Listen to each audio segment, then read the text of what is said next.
Frankly, there's no way to know how deeply the Russian Orthodox Church is and what Queen Elizabeth is pulling, but the Christian extremists who blew up Oklahoma Federal and so on, Greg Carl, who helped script the Burston letters, and all the various people who pretended the letters don't say what they obviously say. The Christian right who walked all over Kennedy and recruited black Christians to say that the Vietnam War was the good thing to do because of the evils of communism and all this. Um,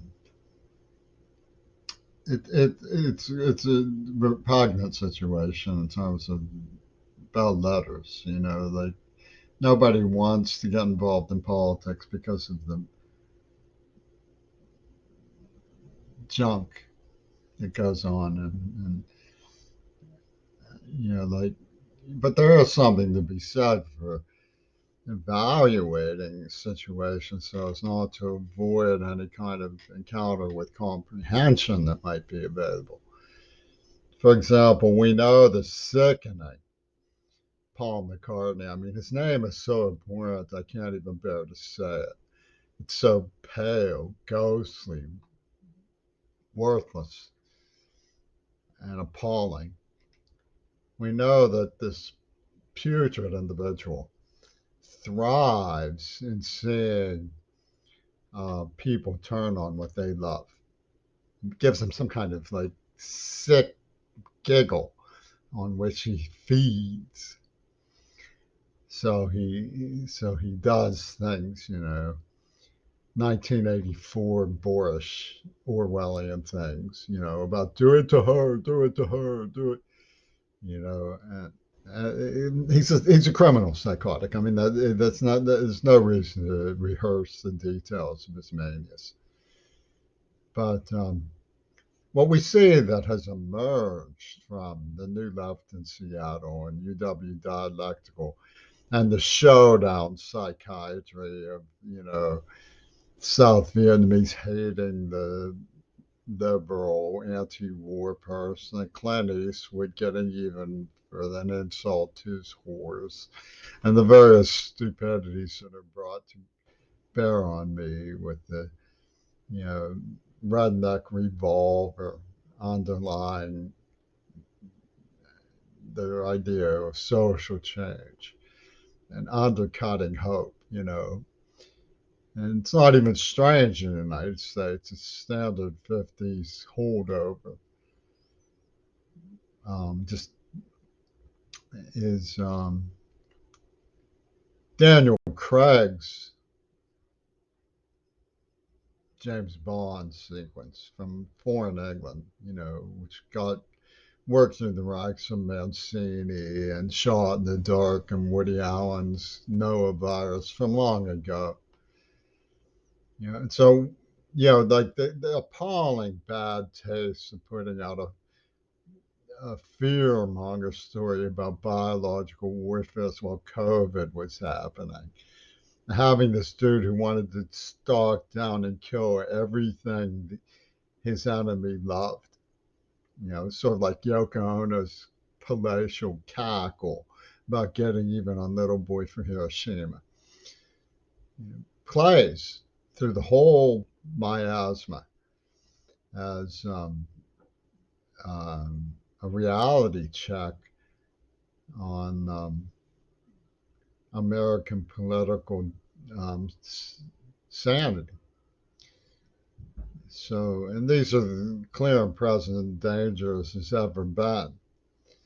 And the witches brew would stir in, Putin and Eno and Michael Foucault,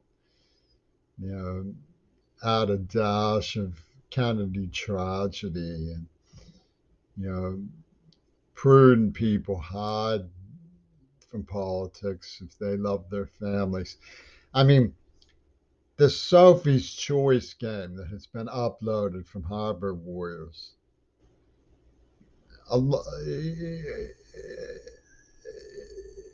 It's it's so deviant. and the way that it gets ignored is really um, something that grounds for amazement. Why would Elizabeth Warren ignore that Cersei Kennedy was murdered in order to take Greta hostage, which is obviously what McCartney and his fascist fan base did? I mean, they're maniacs, and they're filled with Yoko Ono's hatreds that are completely unprovoked. And I don't like to rehearse the details overly, but these putrid people came on to me saying things like, "I love you, man. So glad to hear from you," instead of one of those weirder than thou types. And complaining that I threatened them when they were thousands and thousands of miles away. And then they say, "Oh, but I kill with my mind." And to prove it, they clock a bombing to my poetry. And they give me this little sneaky little cue. They hand me the book of Antoni Negri, meaning, this is our plan to do this, man. You should be honored that we're using your mind for this sort of thing. Don't make Louis twist his ankle. And the only opposing is the left. It's the left and right wing doing it. And the targets of nobody dares attempt to reason out how. Here, let me give you an example of their syphilitic syllogisms. They claim Mark David Chapman killed John Lennon. I don't believe it. I believe it was Elizabeth in theater. He used a body double. He escaped. It was Hollywood trickery. He pulled a Houdini to go into the fourth dimension and be part of the hidden hand manipulators behind the scenes. That's what I think really happened, because that's what the evidence says really happened. Their claim that I had something to do with it is absurd on its face. Has nothing to talk about hallucinating and being out of touch with reality. Has nothing to do with reality.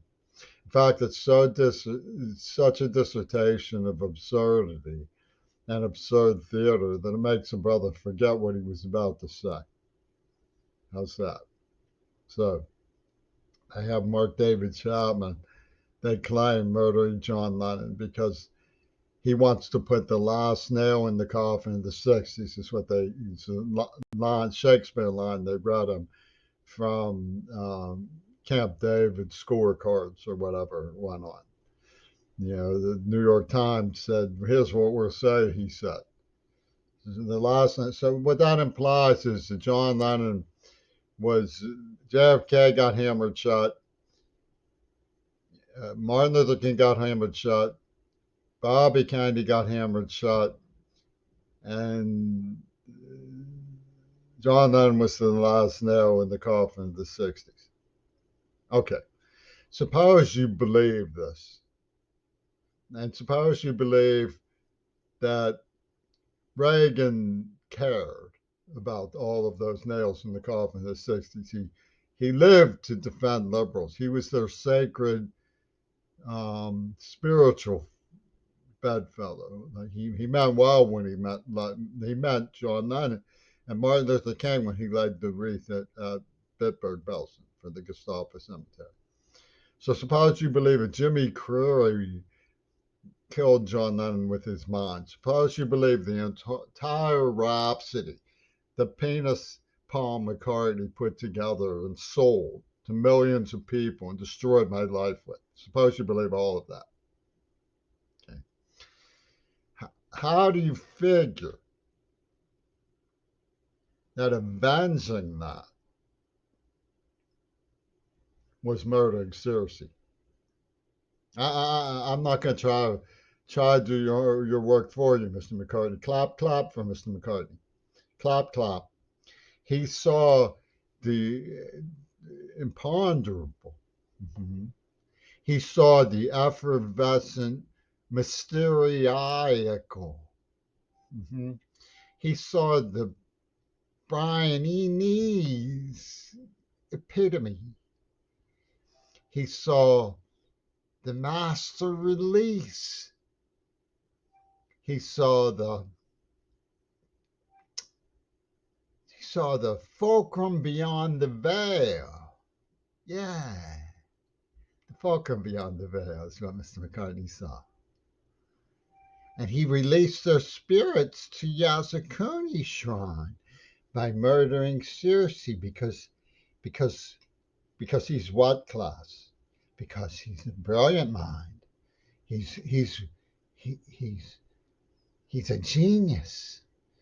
He's uh, the godfather of the of the luminous benign, perceiving.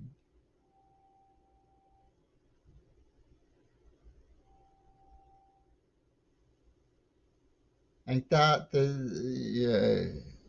the gospel?